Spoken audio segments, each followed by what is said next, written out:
నమస్తే, welcome to big Telugu TV. ప్రస్తుతం మనతో పాటు ఉన్నారు సినీ క్రిటిక్ దాసరి విజ్ఞాన్ గారు. హలో అండి విజ్ఞాన్ గారు.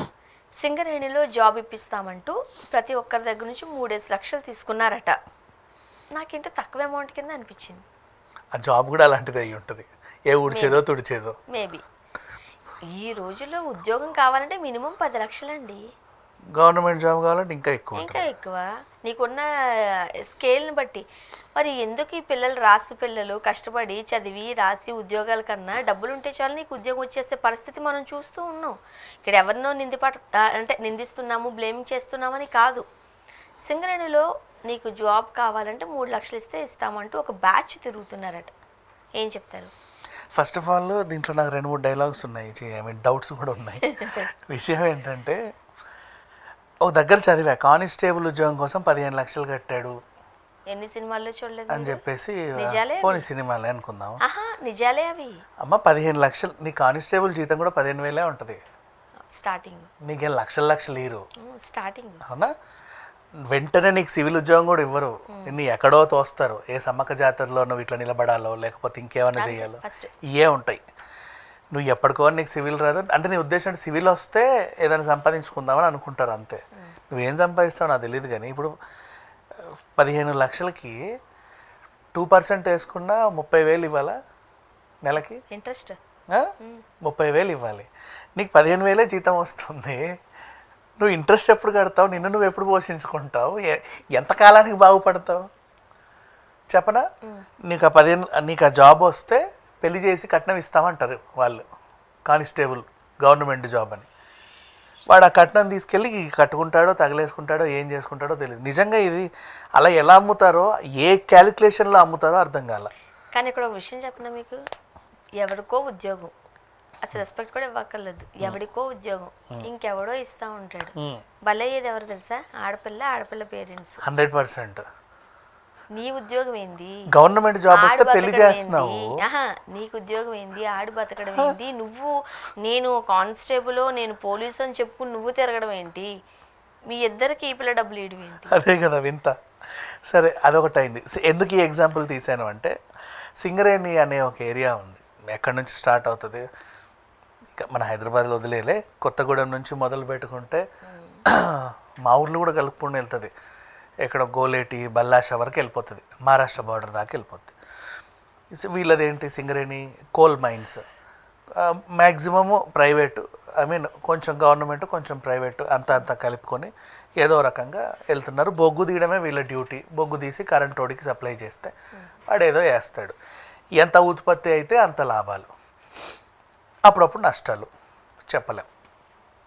అయితే దాన్ని నమ్ముకొని చాలామంది ఉంటారు. ఎందుకంటే సింగరేణిలో జాబ్ వస్తే నీకు ఫ్రీగా హౌస్ ఇస్తారు, వాటర్ ఫ్రీ, కరెంట్ ఫ్రీ, అన్నీ free, A to Z free. నీ క్వార్టర్స్ అక్కడే అన్నీ. అంటే ఆ జాబ్ కొడితే చాలు నువ్వు సెటిల్ అయిపోయావని ఫీల్ అయిపోతున్నారు. అంటే అందులో కొంచెం మంచి జాబ్ ఉంటే కనీసం ఒక 40-50 వేల జీతం వచ్చినా పర్వాలేదులే అనుకోవచ్చు. ప్రతిదీ కాదు. ఇప్పుడు నీ కరెంట్ ఫ్రీ అంటావు, ఆ కరెంట్ వైర్లు కట్టేవాడు కూడా సింగరేణి జాబే, వాడికి 15,000 ఉంటుంది. నీకు ఆ పంపులు తిప్పేవాడిది సింగరేణి జాబే, కానీ వాడికి 15,000 ఉంటుంది. హాస్పిటల్లో compounder, Singareni hospital, Singareni college, ఇట్లాంటివన్నీ ఉంటాయి.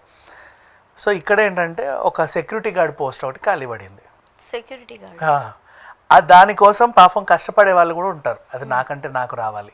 ఎందుకు రావాలి అంటే చదువు గిదువు ఏం చూడరు, దానికి అవసరం లేదు కదా. దేహదారుఢ్యం, బాగా పరిగెత్తగలిగే ఇది, కొంచెం బాడీ ఉంటే సరిపోతుంది. దీనికోసం అందరూ ఏం చేస్తారంటే ఫ్రీ జిమ్లు కూడా ఉంటాయి, సింగరేణి ఫ్రీ జిమ్స్ పార్కులలో. కసరత్తులు చేస్తా ఒళ్ళు పెంచుకుంటూ ఉంటారు, పరిగెడతా అటు ఇటు దూకుతా, ఏదో వాళ్ళ పని వాళ్ళది. దీనికోసం వీళ్ళందరూ కష్టపడి తెల్లారిసరికి ఎదురు చూస్తారు ఎప్పుడు నోటిఫికేషన్ ఇస్తామని. నోటిఫికేషన్ అనేది పండి అన్నాడు. ఎందుకు అంటే ఆల్రెడీ ఈయన జాయిన్ అయ్యాడు, అట్టెట్ట జాయిన్ అవుతాడు? వీళ్ళందరూ యూనియన్ ఉంటుందిగా వీళ్ళకి, ఆ యూనియన్లో కంప్లైంట్ పెట్టాడు. అదేంటన్నా మాకు జాబ్లో ఎవడో జాయిన్ అయ్యాడంట, 3 లక్షలు తీసుకొని ఇచ్చారంట అనే వార్త వచ్చింది. వీళ్ళందరూ ధర్నాలకు దిగారు. బేసిక్గా చెప్పాలంటే నాట్ ఓన్లీ సింగరేణి, ప్రతి జాబ్ కూడా ఇలాగే అమ్ముడుపోతుంది. మీరు కష్టపడి చదివి ఇన్నేళ్ళు చదివి ఏమి రిజల్ట్ ఉండదు, సీరియస్గా చెప్పాలంటే. కానీ ఒకటి, అంతా మనం వ్యవస్థను కూడా తప్పు పట్టలేంలే. చదువుకున్న వాళ్ళందరికీ రావట్లేదా? రాసిన వాళ్ళందరికంటే వస్తున్నాయి, రావట్లా.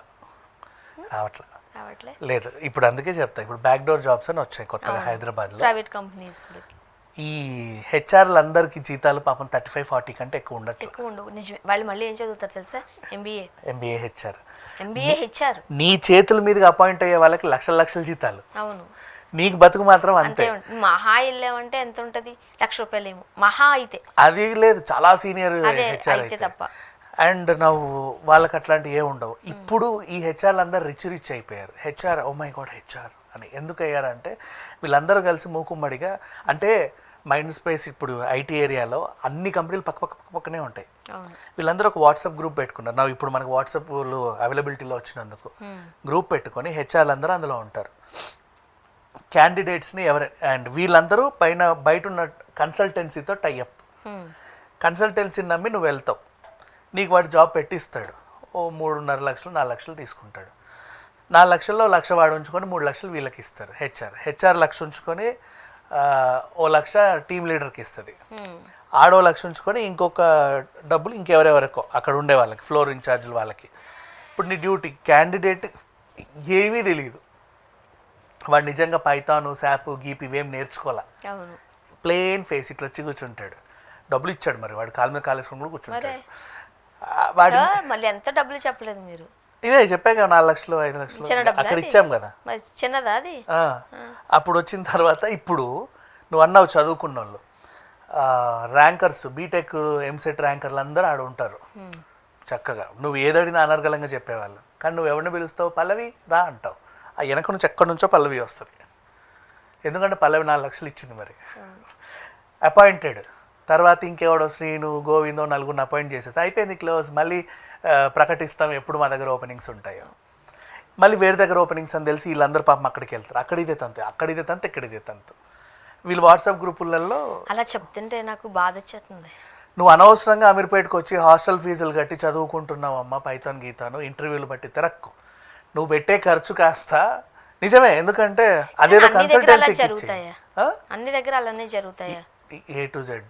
నేను నా ఫ్రెండ్స్ చాలామందిని చూశాను, ఆరి థేరిన వాళ్ళని కూడా తిప్పుతున్నారు. ఇటు ఆ రౌండ్ లేదు, ఈ రౌండ్లో నువ్వు ఫెయిల్ అయ్యి ఈ రౌండ్లో ఫెయిల్ అయ్యావు. నీకు ఇంకోటి చెప్తా నేను, నీకు బ్లైండ్గా ఇన్ఆర్బిట్ మాల్కి ఎన్నిసార్లు వెళ్ళావు? చాలాసార్లు వెళ్ళాను.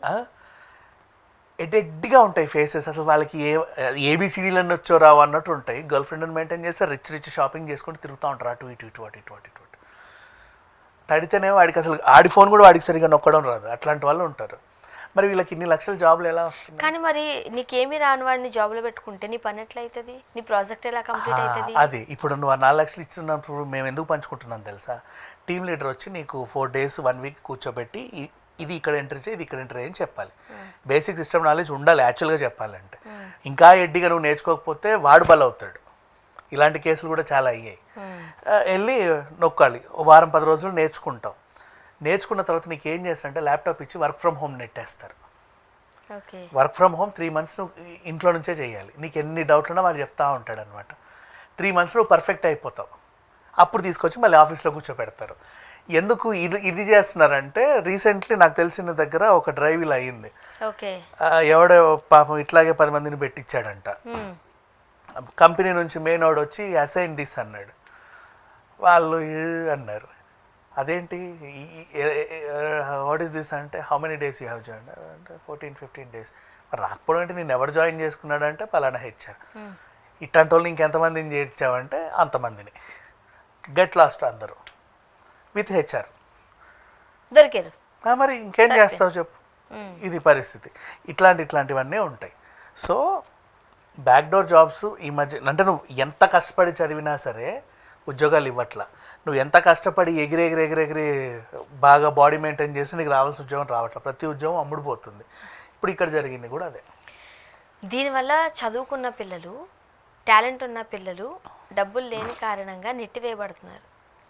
సొసైటీ అలానే ఉందేమో. అన్ని దగ్గర నేను అనను, మేబీ కొన్ని దగ్గర ఏమో. ఇంకా చెప్పనా, వాళ్ళు పాపం అమీర్పేటకి ఎట్లా వస్తారో తెలుసా? బాగా చదువుకున్నాడు, సాఫ్ట్వేర్ ఉద్యోగం రావాలంటే పలానా కోర్స్ నేర్చుకోవాలంట మమ్మీ అంటే, అప్పటిదాకా బంగారం పెట్టో లేకపోతే పొలం అమ్మో ఇంకేదో నమ్మో ఇంటి కాగితాలు తాకట్టు పెట్టో 3 లక్షలు జమ చేసి సిటీకి పంపిస్తాడు. వాడు 6 నెలలు ఇక్కడ కూర్చొని అదే పనిగా చదువుకొని హాస్టల్ ఫీజు కాలేజ్ ఫీజు కట్టి ఉద్యోగానికి డబ్బులు కట్టడం కన్నా మీరు అన్నట్టు బ్యాక్ డోర్ కడితే అవుతుందేమో. అట్లా అని చెప్పి అది ఇల్లీగల్, మనం వాటిని ఎలా ప్రోత్సహిస్తాం? ప్రోత్సహించకూడదు.